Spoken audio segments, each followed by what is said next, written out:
Semenya took you halfway around the world, yeah? Yeah, Castor Semenya is arguably the greatest 800-meter runner of her generation, two-time gold medalist, three-time world champion. But her biggest nemesis has really been her own sports federation, which has always questioned her gender. Now, she doesn't really do a lot of interviews, but we visited with her in her native South Africa, and she was adamant that she wants to compete the way she was born. I'm a woman. I don't need to explain it to you. I know my appearance. I know how physically I am. I know how my voice, sounds. And you know you're a woman. I know I'm a woman. The fight began in 2009 when Semenya burst onto the scene as an 18-year-old phenom, winning the world championship in the 800 meters by a stunning margin. Nobody could live with the pace of this South African woman. But Semenya's coronation was put on hold when officials at World Athletics, the governing body of international track, announced that there would be an inquiry, as they had some questions about this speedy newcomer with the muscular physique and deep voice. There is doubt about the fact that this person is a lady, is a woman. Suddenly, the teenager's body was being scrutinized and analyzed by World Athletics doctors and the rest of the world.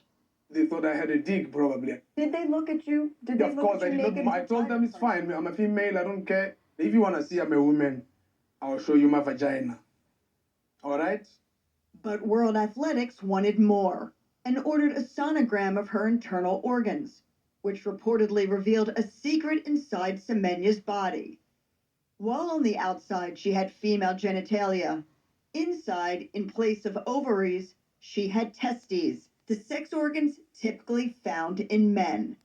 Unbeknownst to her or anyone else, Semenya had been born with a difference of sex development, or DSD.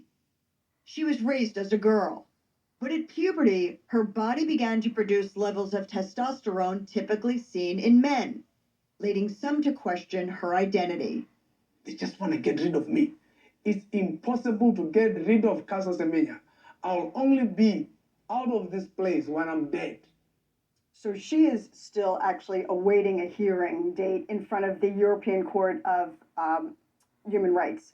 But she is not letting that stop her in her. What would constitute victory? What would constitute victory is if she is able to run the race in which she excelled, which is the 800 meters. Yeah. But that's not going to happen. I was just going to ask a question because I think sometimes people confuse intersex, right, which is what Castor is, with transgender. Right. And so the rulings around transgender athletes, are they like impacting intersex athletes? Yeah, well, it's the perfect question to ask because a lot of people conflate the two issues. And FINA, the World Governing Body for Swimming, banned Leah Thomas from international competition. Penn swimmer. The Penn swimmer. And that ruling, that policy by FINA is going to also affect these intersex athletes, these women with the condition of Castor Semenya.